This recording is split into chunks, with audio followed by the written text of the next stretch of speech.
Welcome to Smash Writing. I'm Paul. This is Justin. And today we are reviewing the 1944 film Gaslight.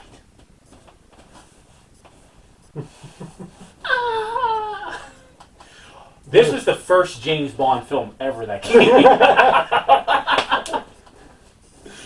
Sean Connery learned all his techniques from Gregory. Yes. No, this is saying comparing this to James Bond is actually an insult to this film. Yeah.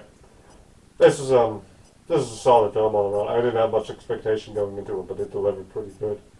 No, when you think about like we're doing these classic monsters and there's all types of films, there are the legendary ones that will probably stand the test of time. Then you come across ones like this, Gaslight, 1944.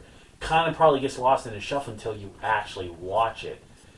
And give us the plot. Well, we open up with like any good movie with a murder. Amen. We don't see who did it, but he's tearing apart the house looking for something. And then there's a bit of a time jump after he gets away. And we see this couple move in, Gregory and Paula. And we learn that Paula had been committed at some point for a mental breakdown. And they do something in this movie that's interesting. It's a psychological horror movie. But we just see Gregory screwing with his wife. Like he moves stuff around on her and then blames her for stealing his stuff and putting her stuff in weird places. He's got her solidly cut off from family. Like she's alone. The blinds are always drawn. The only time she can leave on her own is to go out to this little park area to walk their dog, and he doesn't even let the dog go places. It's real mental manipulation at its finest going on. As we've gone out a little bit from the retired police chief, we never did solve the murder or find the jewels that he was looking for because they believe that she was killed for her rubies or something like that. Yes. And obviously we pieced together pretty quickly. There was Gregory who was behind it all the time, and he never found it. That's why him and his wife moved in, and she had found out about his identity and who he really is. So he's been trying to make her insane. So if she tried to speak out about him, no one would believe her because it's just more crazy talk from. Well, also his part of his plan too was he also believed Paula knew where everything was at. Yeah. So he purposely got with her and married her because I think Paula was the inheritance. Like she was inheriting the house and everything else like that. So Gregory's plan was to do what Justin just said, but also beginning of the plan was to marry her to have it as an inside job, and then psychologically torture Paula to the point where when she's locked away, he basically gets away with everything scotch-free. Yeah. But it didn't quite happen that way. And it all comes apart because, of course, it is in these movies. And the final scene of this movie is her opening the blinds and looking out on the day. Like a fresh new start for her. I thought this was done really well. The psychological torture in this movie was good. I mean, how James Bond fell. Bond fell hard from his graces here. Man, that jump from 1944 to 60s, man, something happened and it was just brutal on Bond character. No. All jokes aside, because I don't want to keep insulting this film, I actually enjoyed this film. Yeah. I'm always a big fan of black and white films, but watching this one was really different. The pacing of it, the scheme, like there was no supernatural situations, like Frankenstein, Dracula, Mummy, all these. Kind of took me back to like when we did reviewed Phantom of the Opera. It's more of like that thing, but this was better. This was so much better. This was really better. Highlights like human malevolence. Yeah. And just how horrible people can be. I mean, you literally have this greater guy that's so bent on these jewels that he takes a poor woman who's one, she just lost her aunt too. So Yeah. you got to factor in her mental state of all aspects of her life, and then she's very good to him, and he's just, and you see it too, and that's the thing too, where it's like if this movie was done today or something like 10, 15 years, they'd try to play it up like a mystery. Like, is it him or is she really crazy? Like, no, this movie's like, no, yeah, damn it. Damn it. dude. Yeah, swearing thing's gonna kill me. But, well, I think and by the fact that they just openly show you how it's Gregory doing all this, they really let him ramp up being a villain. Yeah. Just like you see him, like he puts like, I think it was like a key in her purse, and then as she turns, you purposely see him taking it out where she doesn't see him. So like you're 100% behind Paula. You're just like, it's Gregory.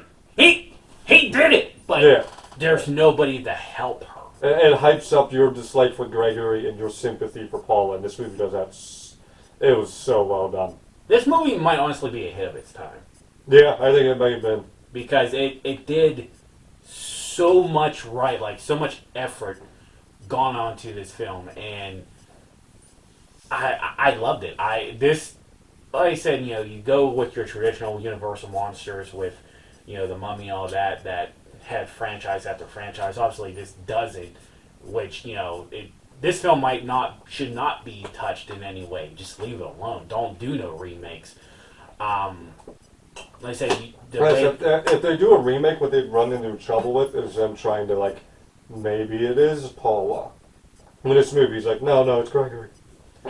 Yeah, you want... So, they didn't shy away from Gregory. Like, you knew it. You kept watching him like you were like, man, I hope he gets what he has coming to him. If they ever did touch this movie, they have to play into that. Just let Gregory be a villain. That way, the actor here, Charles Boyer, he really just got to just focus on being a villain. That's all you got to do. There was no complexity to it. The main mystery was, why was Gregory doing it? And then you learn, like, no, this was Gregory's whole plan. Yeah. He wanted her aunt's jewelry and wealth. Another thing is, how is he going to fall? Yeah. Like, one will take down Gregory. This is a retired police chief who finally comes in and solves this case. Yeah. And it wasn't because, like, Paula's friends were, like, starting to get real annoyed with Gregory because, like, she, with her being in isolation and psychologically torturing her, she's having these breakdowns. Oh, man, this is good. This is a wild ride from go. This was a excellent film. Yes, too.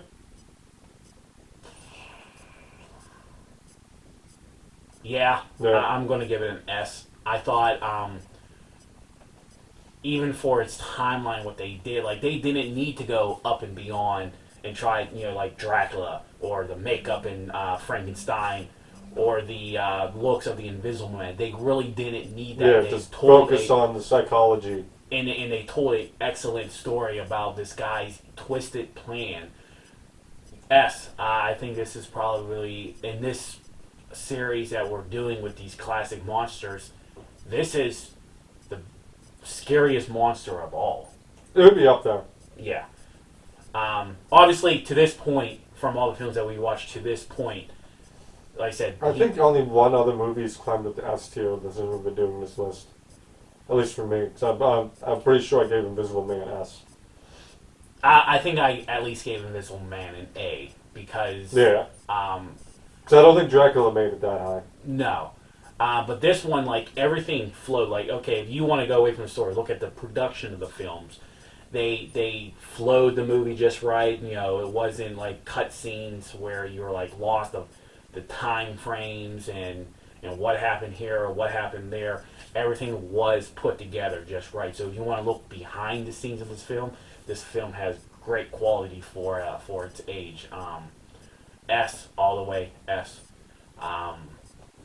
It sucks because, like, if you look back at these classic films like this, you have to really look for this one. Yeah, Gaslight doesn't get talked about nearly. I don't think it gets talked about enough for how good it is.